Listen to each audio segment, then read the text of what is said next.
Daniel Wass is a father whose 14-year-old son Sean was taken by his mother to Japan in 2010. The little boy has been there ever since. Japan is now a signatory to the Hague Convention, but wasn't when Sean was abducted. Rosa Saladino is a lawyer who specialises in the field of child abduction. She's also spent time in the UK working on such cases. And Vincent Pabaleo is a child psychologist based in Melbourne. He's also had experience with families torn apart. They all joined me a short time ago. It's good of you all to join us. Thank you very much. I'll start with you, Daniel Wass. Tell us, when was the last time you spoke to or saw Sean? Would have been the start of 2010, January 2010. So you haven't seen your son in more than 6 years? Correct. How have you gone about trying to establish where exactly Sean is? Many ways. I've travelled to Japan, legal avenues, YouTube, social media, friends. Do you know where he is? I don't know. No, in Japan. Sean, Duke Yatkin, if there's anything that I hope you get from watching these videos is I want you to know how much we love you and how much we miss you, and that every day we think of you and look forward to the day that we can meet again. Looking through the videos you've made for Sean over these years, clearly you're desperate to find him. Did you consider ever hiring a private investigator to help? I did actually consider it. However, when Sean was taken, he was taken at 12 months old, and it just was not a practical option for me. Yeah. Because too difficult to... Well, he was too young. He wouldn't know who I am. Trying to get him out of Japan would have been a very difficult task. So it just wasn't practical for those reasons. Rosa, is international parental child abduction a crime? Not in Australia, it isn't, no. In some countries it is. For example, in the UK and in the USA it's a crime, but in Australia it's not generally.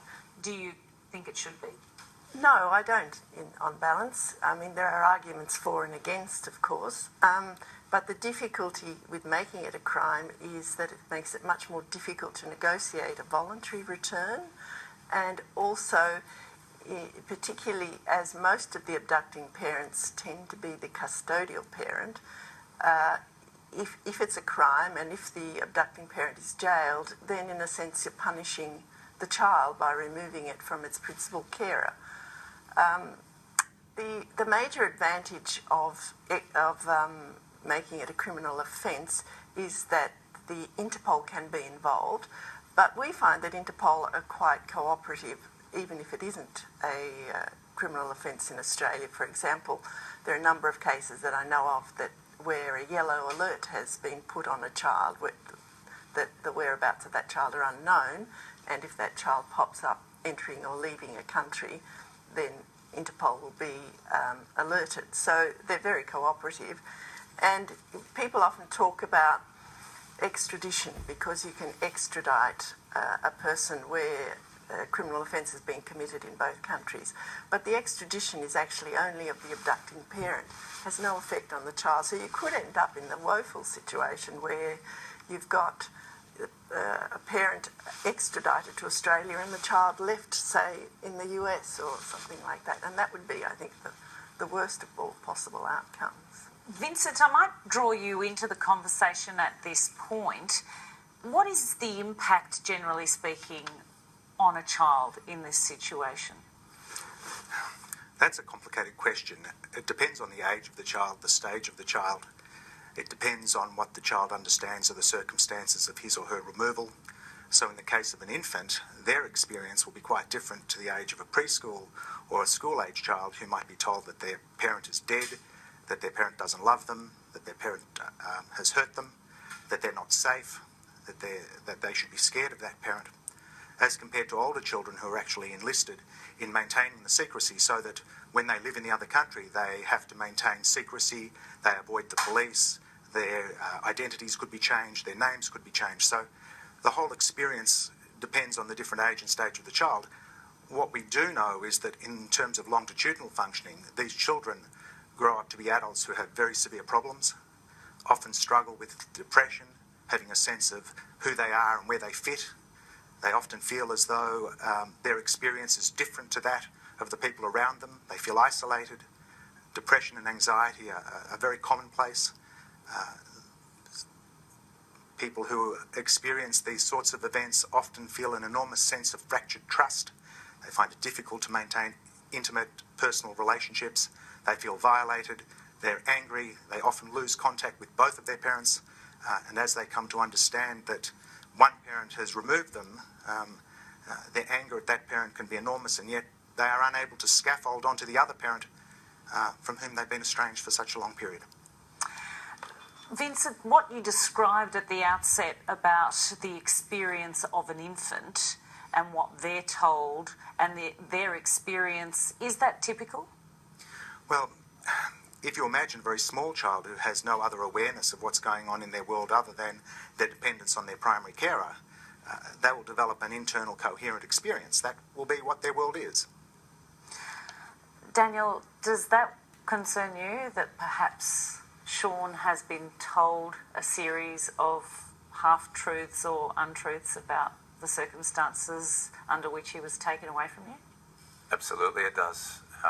That was really one of the main reasons I started to publish my YouTube videos, to let him know who we were, where we were, what we did, give him some of that information. Hopefully that one day he sort of has a little bit of information that he can come to us with and be familiar. Yeah. Do you have any idea at all whether he's seen any of those videos? No, he's actually 7 years old now. No, I don't.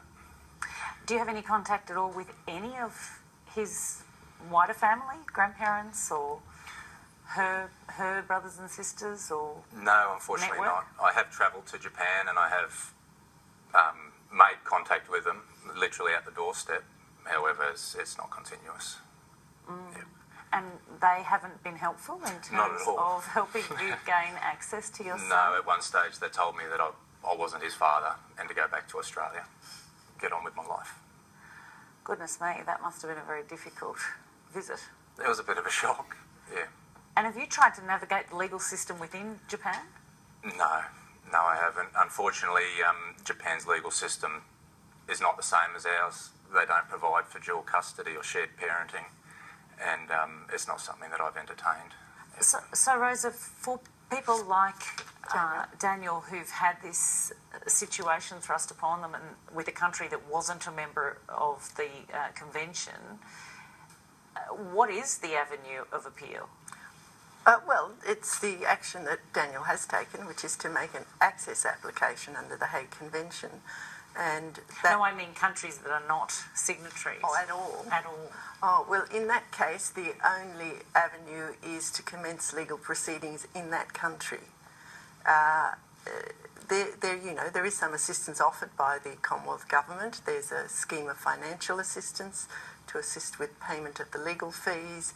The Department of Foreign Affairs and Trade will also assist in locating a lawyer in the country to which the child has been taken.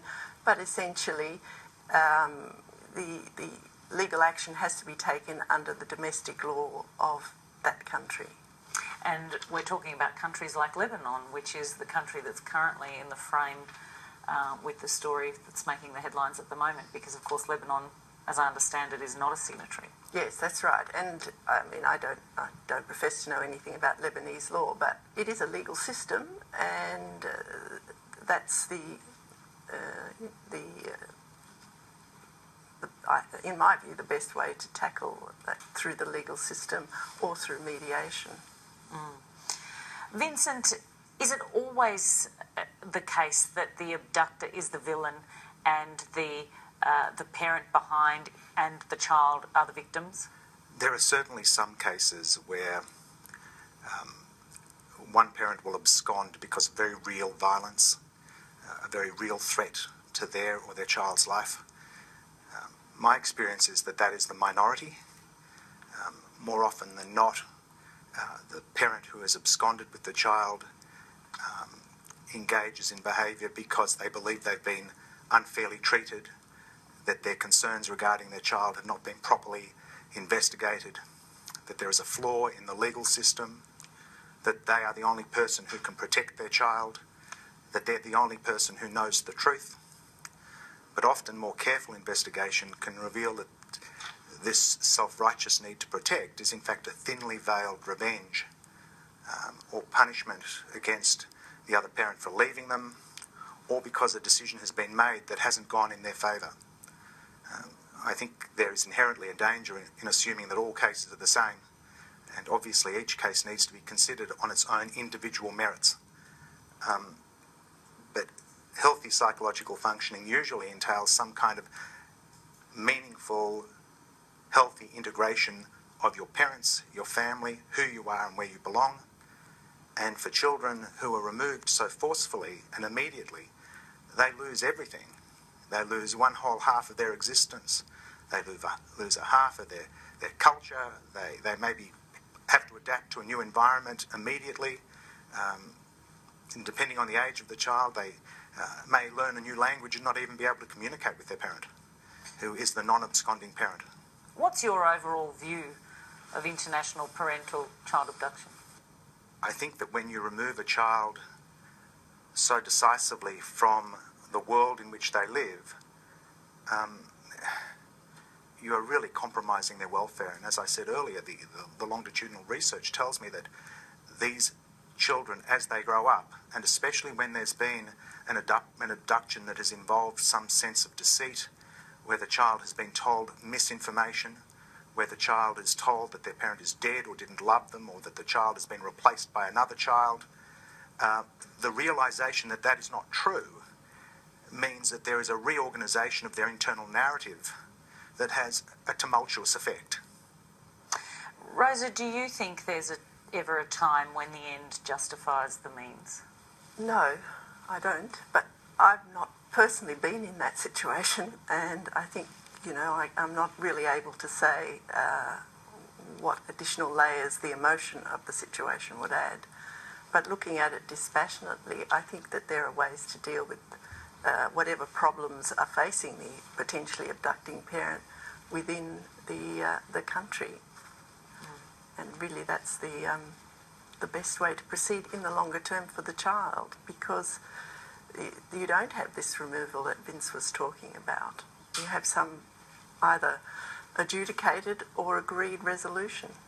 Daniel, you also took a petition to Canberra to bring this to the attention of the federal government. In fact, in 2013, you managed to get a meeting with the then opposition Foreign Minister, Julie Bishop.